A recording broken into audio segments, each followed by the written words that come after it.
Қайырлы күн, құрметті достар. Александр Сергеевич Пушкин атындағы Шығыс Қазақстан облыстық кітапханасы сіздерді эфирде көргеніне қуанышты. Мен Бақытгүл Қалиева кермін. Біздің кітапхана онлайн режимдегі қоғамымыздың танымал тұлғаларымен тікелей эфирде кездесулерін жалғастыруда. Бүгінгі біздің қонағымыз танымал тұлға, Қазақстандағы балаларды қорғауға арналған саналы ғұмырын Қазақстан Республикасындағы бала құқығының бойынша уәкілетті Аружан Саин ханым. Қош келдіңіз. Добрый день, уважаемые друзья. Восточно-Казахстанская областная библиотека имени Пушкина продолжает прямые эфиры в онлайн-формате с известными лицами, популярными в нашем обществе. Все мы знаем, буквально вчера начался новый особенный учебный год, 1 сентября, День знаний. И наша Пушкинка решила в эти, скажем, первые дни нового учебного года пригласить себе в гости на онлайн-встречу известного человека в нашем обществе, уполномоченного по правам ребенка в Республике Казахстан Аружан Саин. Добро пожаловать, Аружан. Всем здравствуйте. Здравствуйте. Поздравляю всех с началом учебного года, необычного для всех. Спасибо. Хотим выразить слова признательности вам, Аружан, что нашли короткое время для встречи с нашими читателями, несмотря на ваш плотный график работы. Спасибо. Времени действительно немного, поэтому давайте скорее начнем, проговорим самое интересное. У меня потому что скоро самолет, я лечу в командировку. Хорошо. Спасибо вам большое. Ну, уважаемые читатели, вы все знаете, да, кто такая Аружан Саин? Это уполномоченный по правам ребенка в Республике Казахстан. На эту должность она была назначена в июле прошлого года, 2019 года. Уполномоченный по правам ребенка – это такая должность в Республике Казахстан, которая назначается президентом Республики Казахстан. Аружан Саин – казахстанская телеведущая, актриса, продюсер, директор благотворительного фонда «Добровольное общество милосердия». Является общественным деятелем, генеральным продюсером продюсерской компании «Аружан и компания». В 2009 году вы были номинированы на премию «Алтын жүрек» в номинации «За заботу об инвалидах». Да пропускайте вы это все, это же да? не все для важно, наших читателей, да. Да. Ну, если вы готовы, Аружан, хочет, уважаемые друзья, да, готовим вопросы, да, и можете задавать в ходе прямого эфира. Вот, Аружан, вы являетесь публичным человеком, о вас много пишут, снимают. Расскажите, как формировался ваш путь становления? Но у меня не было цели стать звездой, и не было цели стать директором благотворительного фонда. Все само собой получилось. Наверное, все идет с детства, и от того, как человек растет, в какой атмосфере, какое воспитание получает, зависит и то, кем он в будущем становится. Мне очень повезло, у меня замечательные родители, они всегда старались помогать воплощать даже самые безумные мои идеи, когда я была маленькая. И они меня отдали на балет, как я очень мечтала с 4 лет стать балериной. И балет, он внес, ну, мне кажется, очень большой вклад в то, кем я в итоге стала, потому что балет – это труд, это очень непростое искусство, которое требует огромного терпения, преодоления, вот, каждый раз стараться делать лучше, чем вчера. Вот, и в плане воспитания, балериной я, конечно, не стала, но мне кажется, именно балет вот, дал мне возможность верить в себя и в свои мечты, и в то, что как бы общаться, сказать миру то, что у тебя на душе, можно любым способом, даже без слов, искусством танца. Ну а если говорить, если самовыражаться и самое главное предпринимать действия для того, чтобы достичь того, что ты считаешь правильным, вот это очень важные навыки. Вот поэтому, безусловно, все закладывается в детстве человека. Ну и, конечно, я очень любила читать. Меня родители ругали, потому что по ночам я с фонариком чтобы они не видели свет у меня в комнате, читала, потому что книги очень интересные, и как-то не было терпения дождаться, когда будет еще время читать, и чтобы узнать, что произойдет дальше. То есть у вас такое Вот, литература насыщенное, огромное интересное детство, влияние да? оказывает.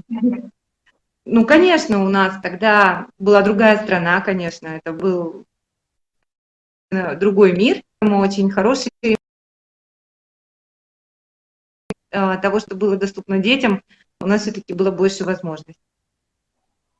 Ну и у нашей Но ветры нынешние. я хотела вот тут сказать, что мы сейчас вот с приходом на должность уполномоченного я поставила несколько целей, проговорила их с том же Марком Меличем и с руководством государства. Эти цели все поддерживаются. Одна из них – это как раз изменение государственной политики в отношении детей и молодежи. То, что нам было доступно, когда мы были маленькие.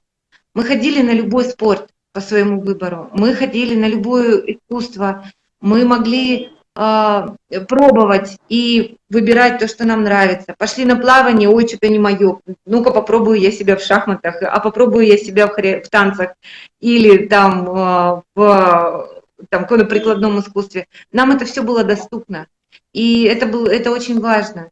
Это было бесплатно для родителей, вот, и поэтому я хочу, чтобы вот дети, которые сегодня живут, чтобы для них эти все возможности тоже были, чтобы государство как одну из важнейших своих миссий и целей по воспитанию качественного человеческого капитала поставило именно то, что главные инвестиции должны быть в народ, в граждан.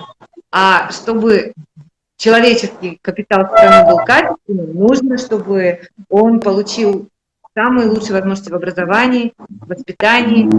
И это все неразрывно связано с тем, чтобы и культура, и спорт, и наука, и образование были доступны бесплатно и на высоком уровне за счет средств государственного бюджета. Вот в послании 1 сентября Касым-Жомарт Кемелевич отдельно сказал именно вот эту вот цель. Вот, и я очень рада, что в основу, в текст послания как бы легли там несколько очень важных моментов, связанных с правами детей, но вот то, о чем мы сейчас говорим, было очень четко проговорено. Это будет являться оценкой деятельности работы акимов, наконец-то. Им придется все-таки заняться тем, чтобы направлять деньги не на какие-то мероприятия разовые, не на там профессиональные команды, которые толком-то не приносят нам ни спортивного успеха, никакой пользы для нашего подрастающего поколения. Вот эти все бюджеты должны быть перенаправлены, я надеюсь, будут на наших детей. И в вашей библиотеке в том числе откроется огромное количество кружков, дети будут приходить не только читать, не только взять книжки, но и проводить время. И для них, я очень надеюсь, что стены библиотек тоже станут вторым домом, где они получат какие-то навыки и встретят наставников, которые, как для меня, мой педагог по балету Викентьева Наталья Владимировна стала очень важным человеком в жизни, повлиявшим на мое формирование мировоззрения.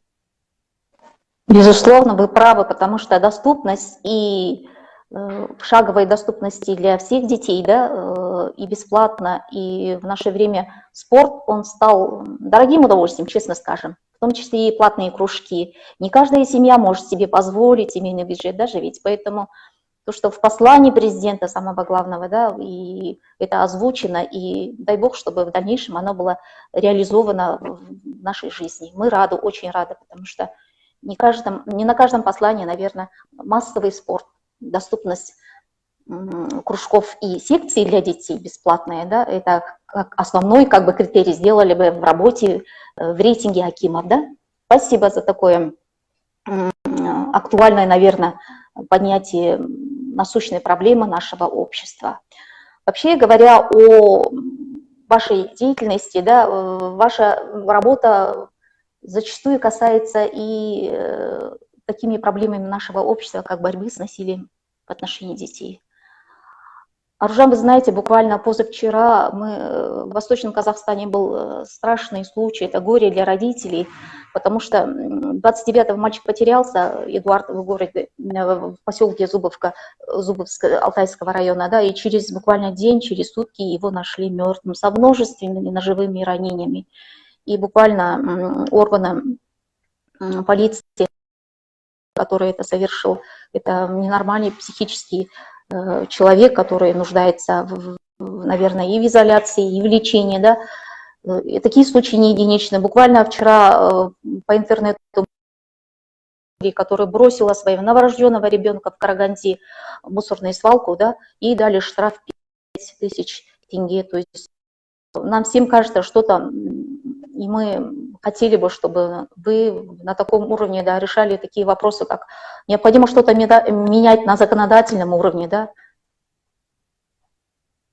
Как вы считаете, Аружан? Ну, знаете, здесь это вот все такие ужасные ситуации, многие из которых проходят через наш фонд. Мы сопровождаем, к сожалению, и уголовные дела, связанные с насилием, в том числе и сексуальным над детьми. Нам приходится каким-то образом помогать, хотя в деятельность нашего благотворительного фонда эти цели не входили. Вот, дела, связанные с насилием в семье, когда там мужчины жестоко обращаются со своими женами, со своими детьми, и регулярно у нас тоже, вот, ну, сейчас уже как уполномоченный по правам ребенка, идет работа по ситуациям, когда с детьми, оставшимися без попечения родителей, самым разным способом дети остаются без родителей, в том числе, когда их ну, просто оставляют где-то без документов, без всего, их потом кто-то находит, да, и новорожденных, и детей постарше. Вот, это все делают наши сограждане. То есть вот эти все жестокие вещи делают люди, которые граждане тоже нашего Казахстана. И почему-то они способны на то, чтобы таким образом совершать преступления, нарушать права детей и права взрослых.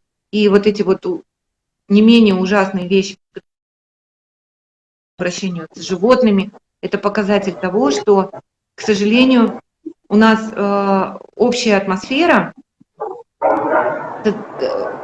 социальная, да, такая, она неблагополучная. Неблагополучная она именно потому, что какое-то немаленькое количество людей, которые способны на решение прав человека, то, чтобы не ценить жизнь и здоровье других людей свое, для которых не имеет никакой ценности вообще общие нормы морали. И недавно было совещание, вот мы на нем обсуждали вот эти все преступления, о которых вы сейчас говорите. Вот, конечно, законодательно ужесточается ответственность. Приняты очень важные законы в прошлом году, которые, помимо того, что ужесточение наказания за сексуальное насилие над детьми и все половые преступления над несовершеннолетними, отмена возможности примирения сторон, потому что раньше, к сожалению, такое было. Да, примирялись, вот, да. Что люди заявляли, что с его ребенком что-то сделали,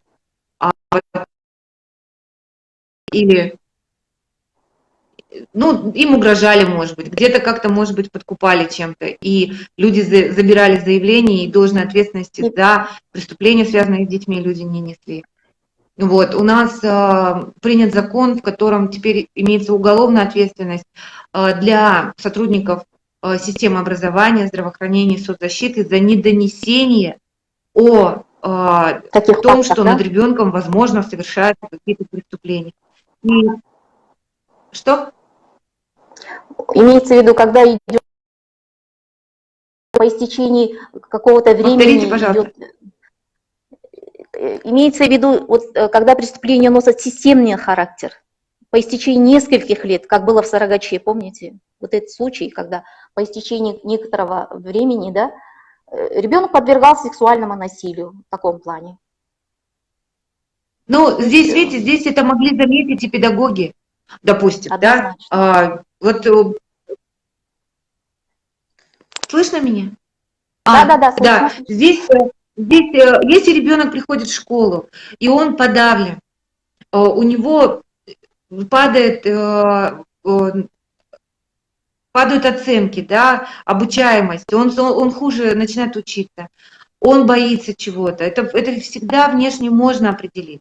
Если, допустим, ребенка дома кто-то бьет или там психологически на него давит, то есть синяки, да, там, ну, всегда по ребенку, в принципе, его окружение, оно может увидеть, что что-то не то.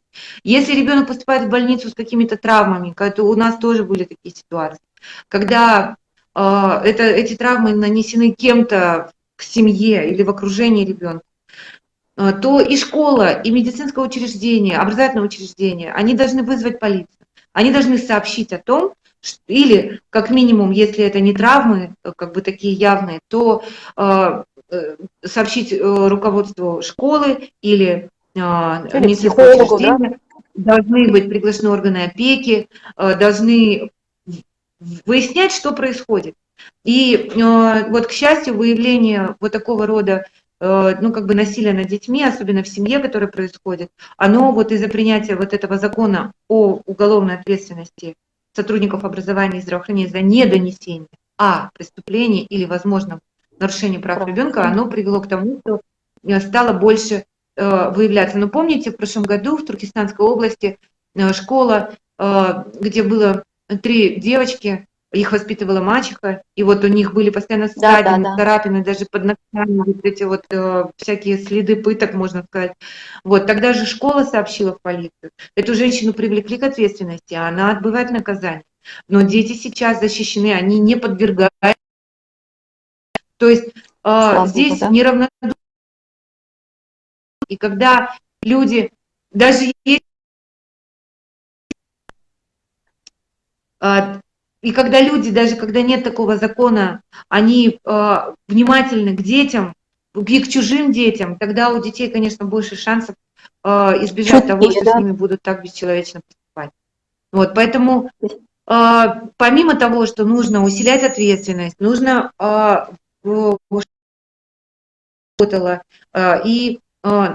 и правоохранительные органы, и прокуратура, и суды.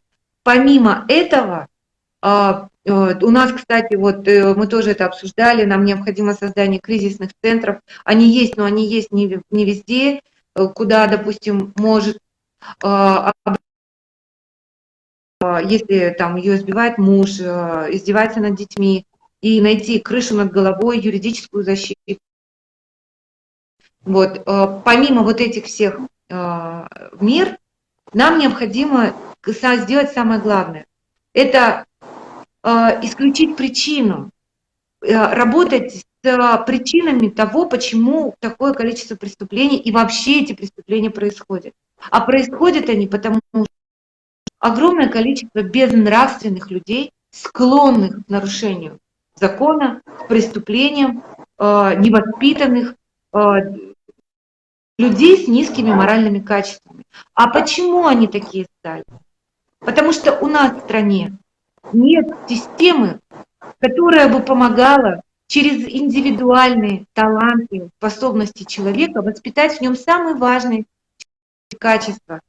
И именно вот эта задача, которая поставлена главой государства, она поставлена не просто для того, чтобы детям были доступны танцы, домбра, чтобы дети могли ходить на там, плавание, на футбол, а главная цель – это качественный человеческий капитал. Чтобы человек вырос из ребенка, у которого были все возможности для того, чтобы не сидеть в интернете и видеть там все подряд, и там и сцены насилия, и порнографии,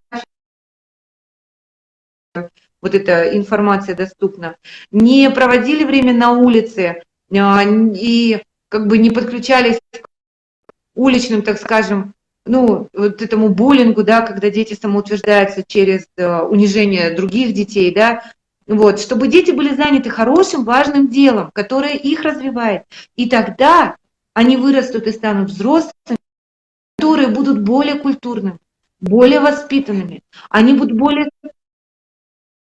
выбирать свой путь уже осознанно, не хватит баллов ЕНТ, да, а они будут мечтать и знать, что если я хочу стать врачом, или я хочу стать агрономом, или я хочу стать учителем, то он уже умеет, может многое, и он будет верить в себя и к этим целям идти, и тогда эти люди будут меньше совершать преступлений над другими людьми. И мальчики, и девочки. Потому что это, конечно, наша сегодняшняя ситуация, она очень печальна.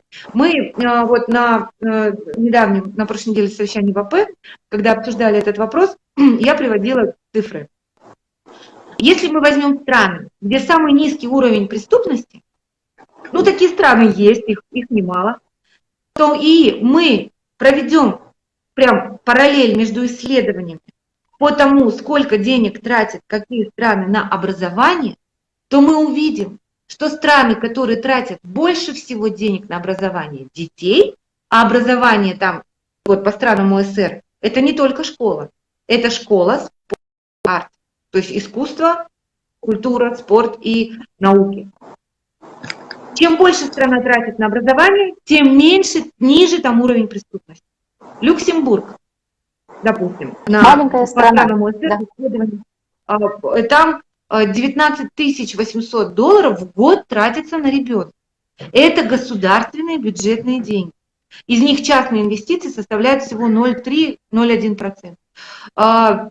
Допустим, Соединенные Штаты Америки. Это 15 600 долларов в год. Вот там страны, ну, средние по таблице, конечно, это 10-13 тысяч долларов по странам ОСР. Россия 6 тысяч долларов в год на ребенка. А Казахстан 220 тысяч тенге на среднее образование. Поэтому мы этот вопрос вообще обсуждали впервые, когда встречались с Касым-Жомарт Кемелевичем 25 апреля 2019 года. Когда я еще не была уполномоченным, я ему отвезла 7 писем по основным проблемам, и я ему рассказывала вот то, что мы упускаем поколение за поколением наших граждан, не давая им возможности саморазвития, и тем самым они, ну, вот долгий такой разговор. Теперь, значит, Министерство образования вышли в парламент в прошлом году с законом о подушевом финансировании на секции и кружки, чтобы за каждым ребенком шли деньги, и для каждого ребенка было доступно за счет средств бюджета, бесплатно для родителей, хотя бы две секции или кружка. К сожалению, депутаты не стали рассматривать это в конце прошлого года. Я, честно говоря, недовольна тем, что это не было принято в декабре 2019 года. Но вот сейчас парламент вышел работать, Министерство образования при поддержке Министерства культуры и спорта. Вот, они снова, значит, внесли вот этот проект закона на рассмотрение. И я очень надеюсь, что вот этот закон будет принят, потому что это очень важно для всех граждан, но теперь эта цель проговорена в послании главы государства. Я думаю, что мы этого все-таки должны добиться, и тогда изменится система финансирования. То есть система финансирования будет состоять не только из 220 тысяч тенге на среднее образование подушевого, больше, да? Вот, но и из денег, которые должны пойти на именно обеспечение детей бесплатным доступом к секциям и кружкам. Но и здесь огромная работа по инфраструктуре, то есть в каждом селе, в каждом районе должны быть дома культуры, должны быть спортивные там какие-то клубы, да, где могли бы развиваться. Вот. Спасибо. Будем надеяться, Ружан, все-таки, да, вот наш парламент, депутатский корпус примет такой закон, да, в котором четко было бы расписано, столько денег выделяется на спортивные, на культурные, на кружки различного рода, да, чтобы ребенок мог прийти и выбрать из того, что в перечне есть, да? Не понравилось, найти другой, да. Другой, то есть был бы перед ребенком выбор, да, какой-то. Да, это очень хороший, наверное, такой позитивный настрой. Ну, будем надеяться. Вот вопрос поступает, Аружан, такого рода. Вопрос, связанный с реабилитацией детей с инвалидностью и различными заболеваниями. Это боль, наверное, и проблема только тех детей и матерей. Вот честно скажем, потому что это на государственном уровне этот вопрос, если не решится, мало кто. Мы знаем, что ваш фонд работает в этом направлении давно уже, да, более 10 лет. Расскажите об этом направлении вашего фонда. Ну, здесь, наверное, лучше рассказать про еще одно глобальное направление, цель, которую я хочу достичь на должности уполномоченного. Официально это звучит снижение инвалидизации детства. На самом деле с 2006 года у нас действует проект «Подарить детям жизнь». В рамках этого проекта мы помогаем детям с различными диагнозами. И, ну, я не знаю, сколько тысяч детей прошло через наш фонд. Здесь, когда начинаешь уже погружаться в эти проблемы, ты видишь очень четкие системные ошибки. Системные проблемы, если решить которые, то у очень многих детей этой инвалидности просто не будет. То есть одно дело, когда там онкология, да, либо это там диагноз, который имеет возможность радикального лечения, то есть операция и восстановление после нее, и уже здесь как бы такие вот прогнозы, которые, ну, благополучно, они либо да, либо нет, да.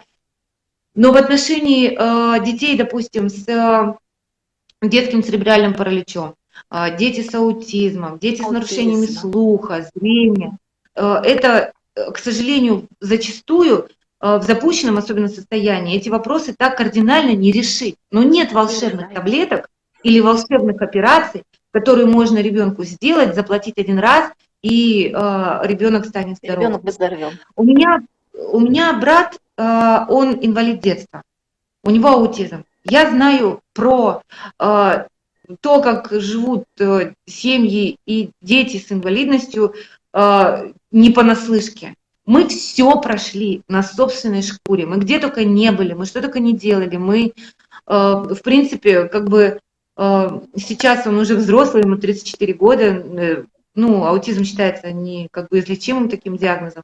Но если на ранней стадии детям помогать, тогда это может быть иметь более легкие формы. И вообще вот на самой ранней стадии очень многие вещи, они преодолимы, и ребенок может избежать таких тяжелых уже инвалидностей. Поэтому, общаясь очень много лет с родителями детей с самыми вот разными диагнозами и разными формами функциональных ограниченных возможностей, как, опять же, одна из целей, которую я пришла и которая обсуждалась с Нуржиматом Меличем, и я очень благодарна, что он поддержал. Очень, кстати, немаленькая работа за этот год проведена. Значит, я предложила сделать следующее, и меня поддерживают и очень помогают эксперты, врачи, профессионалы, ведущие, профессора, доктора наук, которые стоят, ну вот мы объединились, и мы сейчас пытаемся изменить нашу систему. Наша система сейчас работает неправильно. У нас, вот я вам приведу статистику, опять же, в 1993 году на 100 тысяч населения в нашей стране было 23 ребенка с ДЦП. В 2016 году эта цифра стала 83 ребенка. То есть более чем в 3 раза выросло количество детей. Почему? У нас идет эпидемия слепоты, можно сказать. Потому что, да, мы приняли стандарт живорожденности международный и выхаживают детей от 500 грамм, но недоношенные детки, которые рождаются с таким малым весом, у них часто бывает недоразвитость зрительных нервов. И им нужно вовремя, в течение первых суток жизни, или там 3 медицинские манипуляции, первые сутки или в первые 3 жизни, в зависимости от проблемы, сделать офтальмологическую лазерную операцию, и ребенок не будет слепой. А если ее не сделать, то ребенок упущенное время, да? Слабовидящим, он будет незрячим всю жизнь. От первых суток зависит вся жизнь. Для этого нужно, я всем акимам писала, значит, чтобы все перинатальные центры были оснащены необходимым оборудованием, оно не очень дорогое, и были обучены офтальмологи, хирурги офтальмологи, для того, чтобы делать эти операции. Это, в принципе, несложная медицинская манипуляция. Кстати, в Восточном Казахстане этот вопрос очень хорошо поставлен. А вот в других регионах не очень. У нас еще Алмата, Нур-Султан, как-то вот, и вот Восточный Казахстан отличается, ну, таким, ну, как бы хорошим, так скажем, картиной вот в этой области. Ну, что касается там детей по слуху и так далее, их тоже нужно, допустим, кому положена кохлеарная имплантация, если ребеночек не слышит, то тогда ее нужно делать вовремя, в возрасте там, от 6 месяцев до года. У нас, к сожалению, получается так. На стадии профилактики принимается не должное количество мер для того, чтобы профилактически не допустить рождения ребенка с инвалидностью. Допустим, есть вещи, которые можно до родов определить, и это, например, ну, я как пример привожу, касается генетических анализов, которые не входили в бесплатный объем помощи, и у родителей, они дорогие. Если у людей нет денег сделать эти анализы, то они тогда, соответственно, как бы, ну, не имеют возможности предупредить рождение ребенка с тяжелым генетическим заболеванием. Далее, это родовспомогательная служба. То, что касается принятия родов, это требует отдельного внимания, и мы проводили исследования, которые показали, что, к сожалению, и в родах происходит немало вещей, которые влияют на то, что ребенок потом становится инвалидом, хотя потенциально он мог быть рожденным здоровым. Следующий этап – это раннее вмешательство. На стадии раннего вмешательства можно победить практически. Вот если говорить, вот я сейчас рассказала про ретинопатию недоношенность, то есть про деток с проблемами со зрением. То же самое со слухом на ранней стадии. Если заниматься на ранней стадии медицинской и социально-педагогической реабилитацией детей до года, то можно преодолеть очень много. Это несложные медицинские манипуляции, это несложная работа.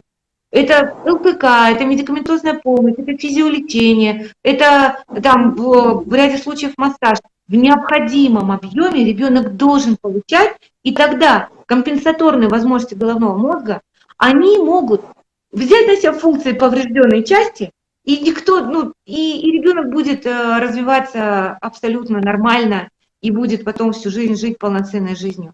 Но если не делать вот эти все положенные услуги, вот не оказывать эту помощь вовремя, тогда состояние ребенка усугубляется, и он инвалидизируется, он становится в последующем инвалидом. И такая реабилитация нужна и детям с неврологическими диагнозами, и детям аутистического спектра. На ранней стадии можно преодолеть огромное количество инвалидностей.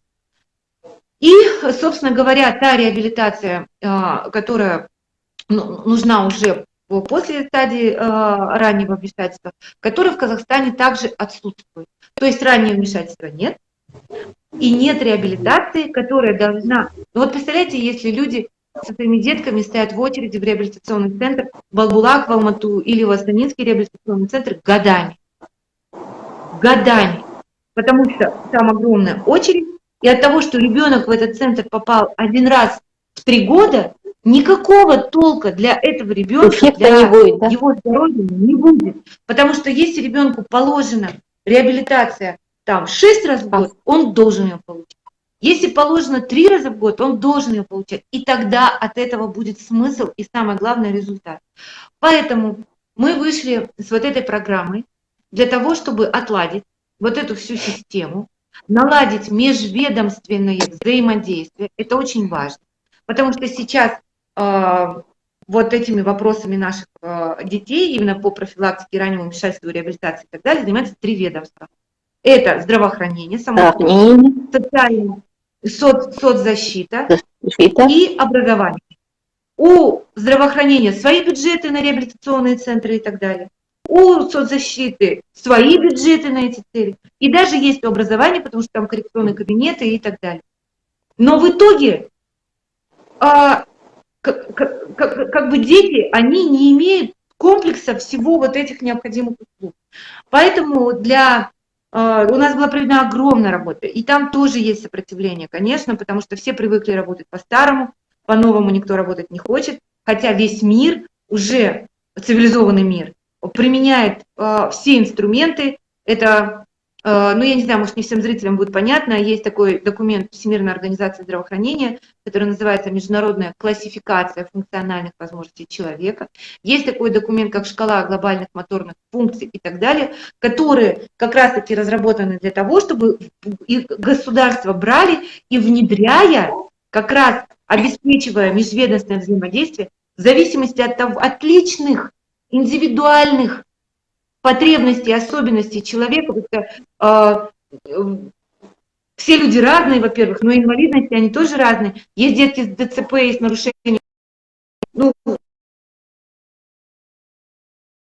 этой программе выстраивается индивидуальный маршрут, и действия каждого государственного органа, каждое направление государственной системы в обеспечении услуг этому ребенку в необходимом объеме.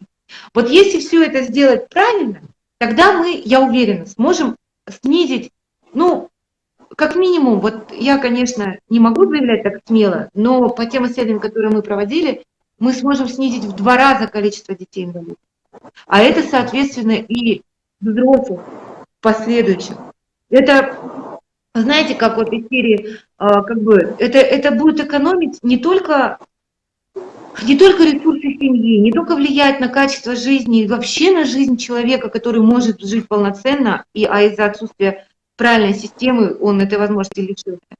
Это еще и экономит государственные деньги, потому что даже в Соединенных Штатах это аксиома.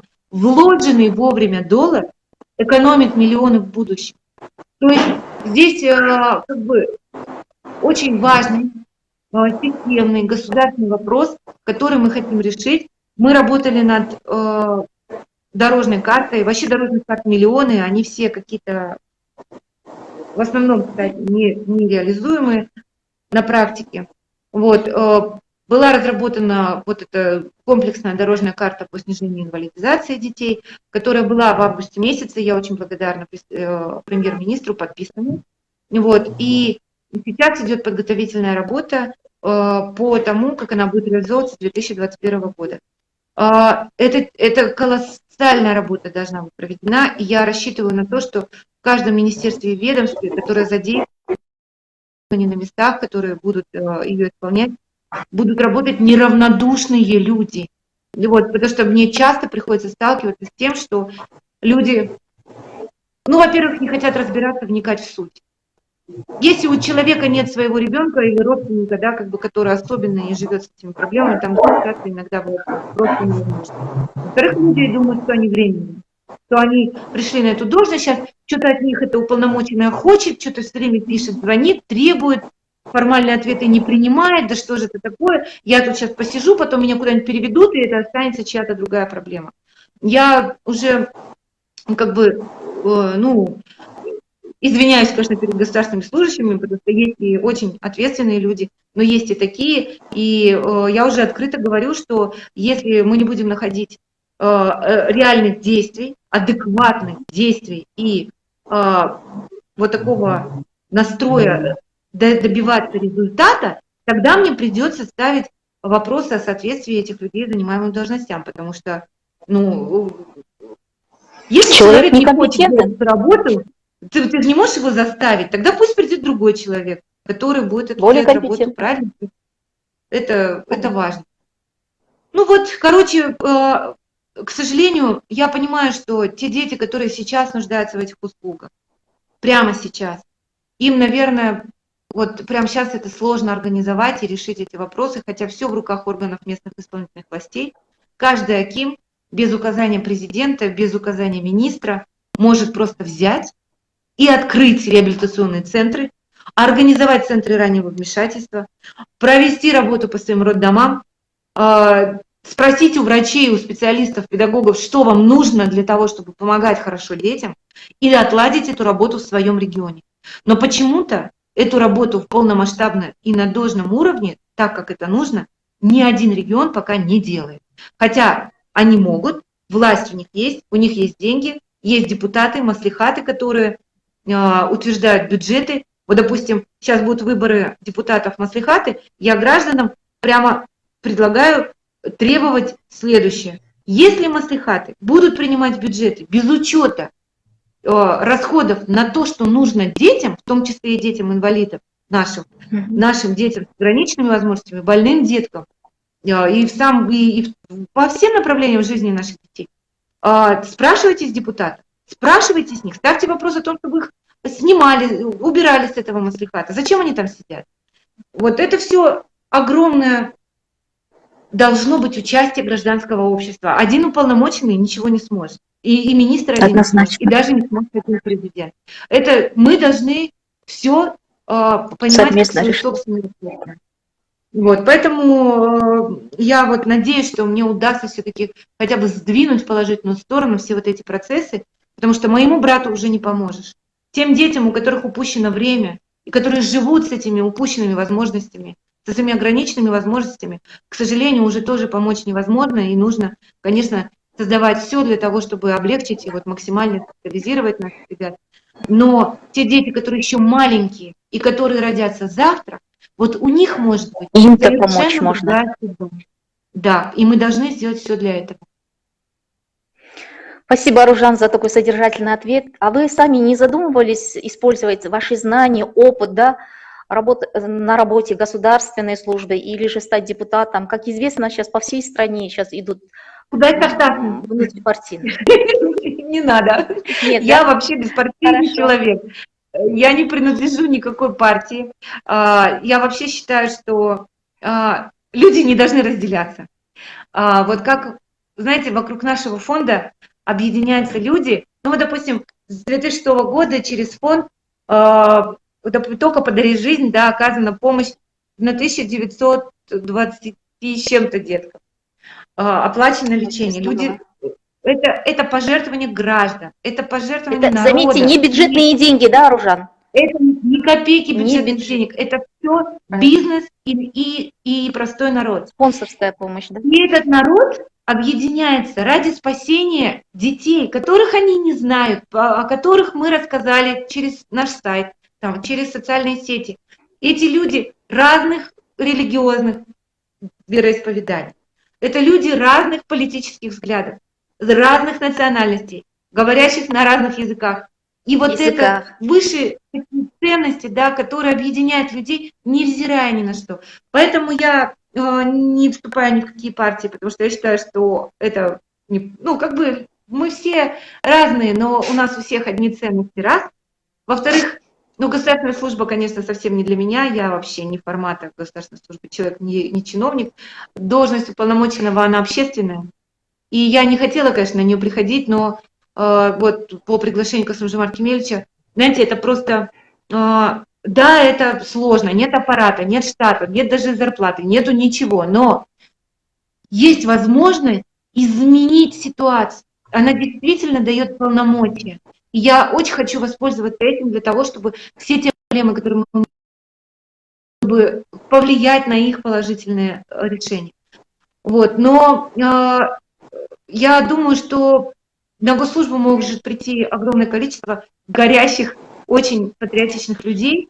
И просто здесь нужно, чтобы, знаете, была поддержка именно не вот каких-то не родовые связи, не какие-то там знакомства и какие-то там наши там традиционные вещи играли роль. Нужно, чтобы главными качествами являлся патриотизм и профессионализм. Вот компетентность и цели, которые ставит человек. А я буду работать бесплатно, как волонтер, буду делать и эту работу, и без должности уполномоченного. Мы в этом отношении работали, и в будущем это, в принципе, ни одно звание, регалии, кресло, оно все равно ничего не говорит о человеке больше, чем то, что он делает в своей жизни. Здорово. И ни одно кресло не может помешать или дать больше возможностей. Да. Вы мама двух очаровательных девочек, супруга, телеведущая, актриса, там многие-многие. Как вас на все хватает? Как вы совмещаете такую нагрузку? Ведь вот такая есть не поговорка, а вот изречение, Аружан, вы согласны? Всевышний дает все по силам человека. Поделитесь, пожалуйста, своим опытом или рецептом, скорее всего, да, успеха. Как можно совмещать вот маленькая хрупкая женщина, вот вы все совмещаете. Может, какой-то рецепт для наших молодых? У нас читатели разного рода, разных национальностей, разных возрастов. Вот какой совет вы дадите сегодняшним нашим вот зрителям, телезрителям? Ну, мне кажется, что самое главное заниматься любимым делом. Вот заниматься тем, что тебе нравится, что делает тебя счастливым. Второе самое главное – это выйти замуж или жениться по любви. Здесь очень важно, какие, ну, как бы, чтобы вот человек умел не поддаваться какому-то стороннему влиянию, наверное, что ли. Ну вот родители говорят, иди учись на там, юриста, потому что там юрист это престижно, а ребенок хочет идти в автослесаре, потому что ему нравится. Ему нравится. Да, разбираться, ему нравится мотор, это машина, и это электрика, и вот это ему доставляет удовольствие. И вот он пойдет юристом, но он разве будет счастливым? И какой он будет юрист? А если он пойдет по своему желанию, по своим интересам, он будет заниматься любимым делом, он будет самым крутым автомехаником и будет зарабатывать намного больше денег, чем вот тот юрист, который из него получится, если он будет насильно этим То есть юристом. будет профессионалом своего дела. То же самое и семья. Да. Семья это, ну, как бы, вот мне бабушка всегда говорила, будешь выходить замуж один раз и навсегда. То есть, вот, примешь решение, выберешь, вот потом даже речи не может быть о том, чтобы разводиться. Потому что, как бы, нужно, чтобы человек совершать свои поступки, и если, ну, у нас же сейчас там бывают браки по расчету, там вынужденные, да, потому что так получилось. Ни мужчины, ни женщины в таких браках, ну, девушки и парни, они счастливыми не бывают. И эта семья, как она может воспитывать счастливых детей, если папа с мамой не любят друг друга? Поэтому вот мне очень повезло, у меня очень хорошие родители, и они так меня воспитали, что у меня очень четко сформированы свои взгляды на жизнь. Они мне давали всегда право выбора, никогда на меня не давили. И как бы я думаю, что в семье отношения, они очень важны. Помимо любви должно быть уважение и взаимопонимание в том плане, что, знаете, если бы, допустим, у меня семья говорила, ты уделяешь больше внимания чужим детям, зачем тебе это нужно, тебя все время нет дома, и так далее, вот все бросай, ставили бы условия, то неизвестно, как бы сейчас бы сложилось, и был бы ли фонд, или как бы, как это все бы складывалось. А мне очень повезло, потому что меня поддерживают и родители мужа, и он, и дети выросли такими, что они как бы... Но и я их поддерживаю тоже во всех начинаниях. Я тоже уважаю их мнение. Поэтому это все улица с двусторонним движением, где, мне кажется, очень важно иметь гармонию, вот, и правильно распределять время, конечно. В фонде у меня работает просто нереально крутая команда. У меня работают люди, которые вот мотивированные, ну, там по-разному, да, там каждый, но это мамы и папы детей, которым мы помогали. Допустим, у меня работает там Шолпан, вот мы помогали, у нее ребенок вот, очень тяжелой был травмой, слава богу, он жив и как бы уже женится скоро. У Светы с Галей, вот наши координаторы девочки, мы им помогали, но у Светы дочка умерла от лейкоза, у Светланы сын умер от красной волчанки, и как бы им ничего не надо объяснять. Они пришли в фонд работать совершенно осознанно, чтобы с другими детьми такого не случилось, и чтобы не пережили другие родители такие потери. Вот. И как бы, у каждого в фонде своя как бы история, как этот человек пришел. Не все, конечно, такие трагические, слава богу, но это очень это очень хорошие люди. И я благодарю Вселенную за то, что вот есть команда, которая позволяет делать эту, на самом деле, огромную работу. У меня в телекомпании это вот бизнес, который сейчас, к сожалению, тоже претерпевает кризис, как и многие все остальные направления. Работает прекрасная команда. Со мной, ну вот мы с Замирой, она мой партнер с 93-го года. И с 93-го года у меня наш главный оператор, режиссер монтажа и так далее. Представьте, 27 лет сотрудники, мы работаем. Команда остается, да? Да. То есть очень важно то, какие люди тебя окружают. И здесь, я еще раз говорю, всем движет любовь. Любовь к делу, любовь к людям, любовь к там, мужу, к семье, к детям. Так что рецепт только один. Хорошо. Никакие Айжан, у нас осталось... не заменят девочки вам. Вот, если вы ходите замуж по расчету, никакие деньги не заменят потом вот этого счастья, которое вы будете испытывать с человеком, которого вы любите. А если вы разумные люди, если вы друг друга поддерживаете, то всех богатств и всего необходимого вы достигнете вместе. Вы откроете бизнес, вы станете какими-то профессионалами и будете зарабатывать столько, сколько вам нужно. Но не может быть прямо сейчас, как хочется. Вот выйду замуж, он мне купит машину, там, да, у девочек, у некоторых есть такие мечты. Это не работает. Это, к сожалению, эти браки, они не всегда, ну, за редким исключением, да, они несчастливы. Спасибо, Аружан. У нас, как обычно, мы проводим онлайн, есть блиц. 5 коротких вопросов. Да, нет, по возможности коротко на 5 вопросов ответьте, пожалуйста, на блиц. И все, я побежала, ладно? А, вы уже все, да, время? Ну, Аружан, вам огромное. Хотя бы, да? Ваша любимая книга? У меня их очень много книг моих. Хоть одну. Это просто... Ваше много, хобби я тогда? сейчас буду...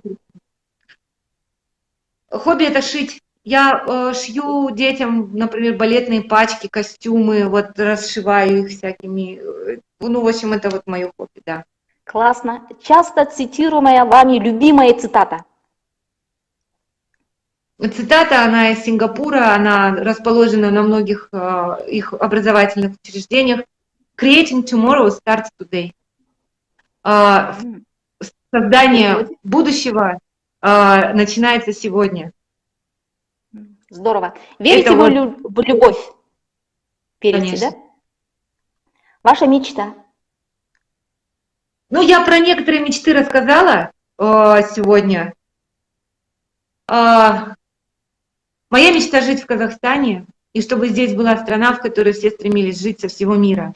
Но при этом я бы хотела еще... Знаете, мне очень интересен подводный мир. Я бы хотела бы заниматься, вот если у меня была бы вторая жизнь, я бы хотела бы быть океанологом, вот биологом именно по тем, кто живет под водой. Это для меня дайвингом, да? Завораживает. Ну, дайвинг это дорого, а вот более развлечение, да. Спасибо. Да. Аружан, вам огромное спасибо, что уделили час времени. Успехов вам, процветания. Уважаемые друзья, выражаю вам свои слова благодарности за активное участие, да, в нашей встрече с полномоченным по правам ребенка в Республике Казахстан Аружан Сайын. На этом, друзья, мы завершаем свой эфир. Спасибо вам большое. Да, удачи вам. Пусть будет много читателей, пусть у вас книжек не хватает, и вы все время бы докупали бы. И пусть будет очень много кружков самых разных, каких-то скраббукинг дети сейчас любят, макраме, что-то там ИЗО, чтобы в вашей библиотеке бурлила активная детская жизнь. Спасибо. Спасибо вам большое. Всего вам доброго. До свидания. До свидания. Всего хорошего.